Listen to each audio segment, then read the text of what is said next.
Hello guys, welcome to BEd study with Nitika. और आज हम डिस्कस करेंगे ऑब्जर्वेशन। ठीक है। तो कल की वीडियो में हमने बताया था कि इवैल्यूएशन या असेसमेंट के टूल्स होते हैं। ठीक है, तो आज हम उन्हीं को एक एक करके डिस्कस करेंगे। सबसे पहले ऑब्जर्वेशन। ऑब्जर्वेशन नॉर्मली हम सब करते ही रहते हैं। नॉर्मली अपनी लाइफ में हर वक्त अगर हम किसी नई जगह चले जाते हैं तो हम वहाँ पर ऑब्जर्वेशन करते हैं। ऑब्जर्वेशन का मतलब होता है देख करके उसको एसेस करना, कौन सी चीज़ कैसी है। ठीक है। यहाँ पर कोई सवाल नहीं, कोई जवाब नहीं, किसी से क्वेश्चंस नहीं। सिर्फ हम क्या करते हैं, अपने अपने व्यू से चीज़ों को देखने की कोशिश करते हैं, अपने ओपिनियन से, और फिर उसको ऑब्जर्व करने की कोशिश करते हैं। Observation is a visual method of gathering information on activity, what happened, what your object of study does और how it behaves। ठीक है। तो जैसे हमने बताया, ऑब्जर्वेशन क्या है, एक विजुअल मेथड है इंफॉर्मेशन को गैदर करने का। जो भी एक्टिविटी हो रही है, कोई चीज़ क्या चीज़ हो रही है, क्यों हो रही है, ठीक है, और इसके अंदर हमारी स्टडी का कौन सा ऑब्जेक्ट है, कैसे ये बिहेव करता है। तो जितने भी क्वेश्चन हैं उनका आंसर विजुअल एक्टिविटी के थ्रू मिलता है। ठीक है, जो भी हमारी इन्फॉर्मेशन है। Observation is the active acquisition of information from A primary source. ठीक है, एक एक्टिव एक्विजिशन है, हम क्या करते हैं, एक्वायर करते हैं इंफॉर्मेशन को। ठीक है, गेन करते हैं। गार्डनर के according observation is the selection, provocation, recording and encoding of that set of behaviour and setting concerning organism in situ which are consistent with empirical aims. ठीक है।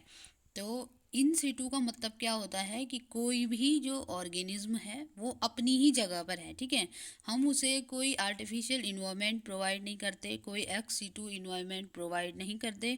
हम उसी के इन्वायरमेंट में उसको ऑब्जर्व करते हैं। ठीक है, उसकी एक्टिविटी को रिकॉर्ड करते हैं, इनकोड करते हैं उसके बिहेवियर्स को। ठीक है, और फिर हम क्या करते हैं, जो भी हमारे एम्स हैं, उस ऑब्जर्वेशन के पीछे जो भी हमारे रीजन्स हैं उनको पूरा करते हैं। ठीक है।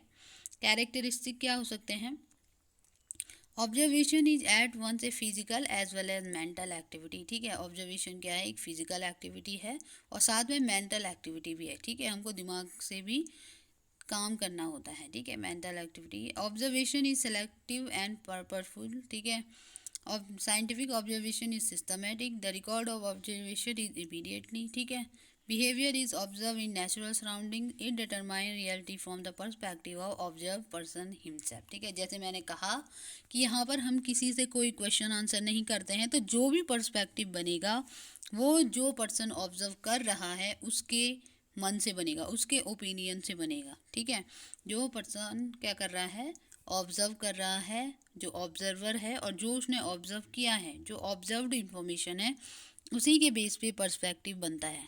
ठीक है। नेक्स्ट क्या है, greater accuracy and reliability data. ठीक है, तो एक्यूरेसी भी होती है और रिलायबिलिटी भी होती है। ठीक है, लिमिटेशन क्या है कि जो ऑब्जर्वेशन है उसकी वैलिडिटी को इस्टेब्लिश करना बहुत डिफ़िकल्ट है। ठीक है, हो सकता है कि अगर उसके अपने इन्वायरमेंट में जो ऑर्गेनिज्म है या जिसको भी हम ऑब्जर्व कर रहे हैं वो अलग बिहेव कर रहा हो। ठीक है, और अगर हम उसे दूसरा इन्वायरमेंट प्रोवाइड करें तो हो सकता है वो अलग बिहेव करे, तो ऑब्जर्वेशन की वैलिडिटी नहीं है। ठीक है, it is a slow and laborious process, slow process भी हो सकती है। ठीक है। Next is checklist.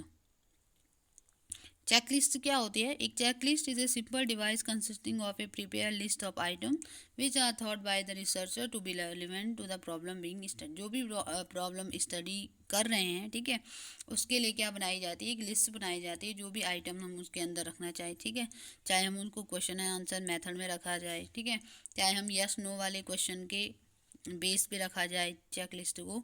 तो जो भी रिसर्चर को लगता है कि रेलिवेंट क्वेश्चन है, जो भी प्रॉब्लम्स स्टडी की जा रही है उसके लिए, तो वो उस हिसाब से अपनी लिस्ट बनाता है। ठीक है। When we want to assess whether some trait are present or absent in the behavior of an individual, we can use checklist method। ठीक है, चेकलिस्ट मेथड में क्या होता है, तुम अपने मन ऐसा कुछ एक्सप्लेन नहीं कर सकते। ठीक है, अगर जो भी एसेस करने वाला है उसको लगता है कि मुझे ये देखना है कि किसी के बिहेवियर में ये ट्रेट, ये लक्षण प्रेजेंट हैं या नहीं है, ठीक है। तो सिंपल सी बात है, यस नो वाला क्वेश्चन, ठीक है। कोई क्वेश्चन अगर ऐसा होगा कि क्या तुम किसी चीज़ को लेकर के सहमत हो या नहीं हो, ठीक है, वहाँ पर हम अपना एक्सप्लेनेशन नहीं दे सकते कि हम सहमत इसलिए नहीं हैं या हम सहमत इसलिए हैं, ठीक है। यहाँ पर क्या होगा, एक सिंपल सा क्वेश्चन होगा, ठीक है। कभी कभी चेक लिस्ट क्या होती है, क्वेश्चन के फॉर्म में भी होती है, ठीक है। तो सिंपल से एक क्वेश्चन होगा, उसमें यस नो होगा, या सहमत हैं या ना सहमत हैं, इस तरीके का होगा। और फिर आपको क्या करना होगा, चेक मार्क करने होंगे, ठीक है।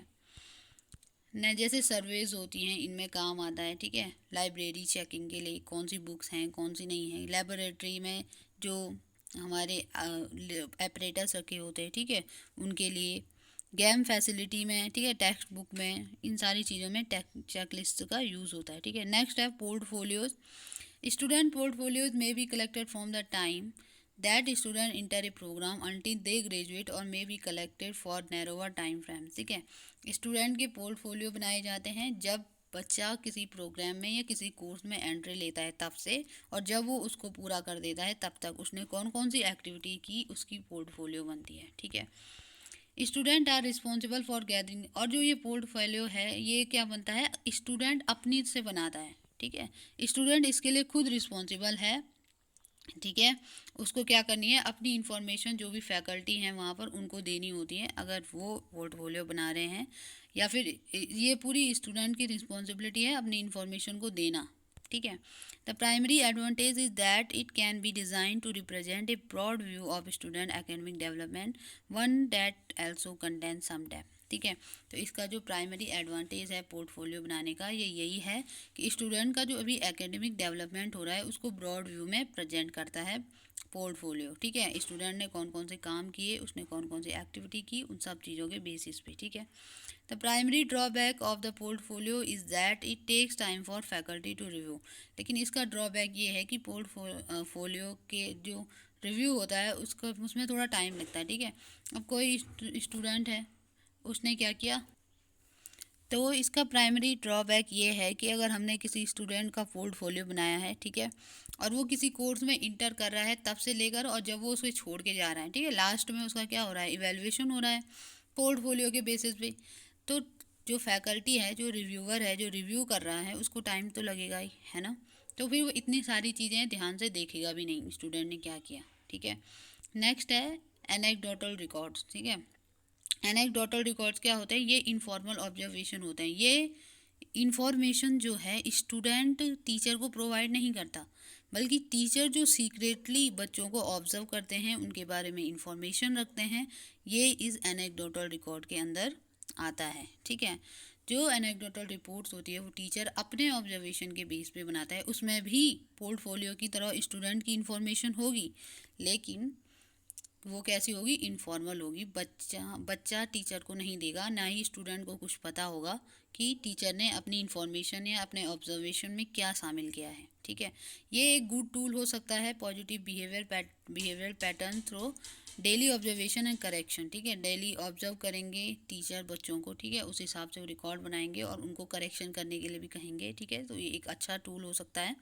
It will have the teacher to collect detail regarding student behaviour different situation, ठीक है।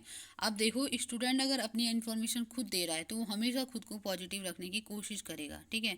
लेकिन जो एनेक्डोटल रिकॉर्ड्स होते हैं ये टीचर अपने वे से बनाते हैं, तो टीचर स्टूडेंट के बिहेवियर को अलग अलग सिचुएशन में देखते हैं, ठीक है।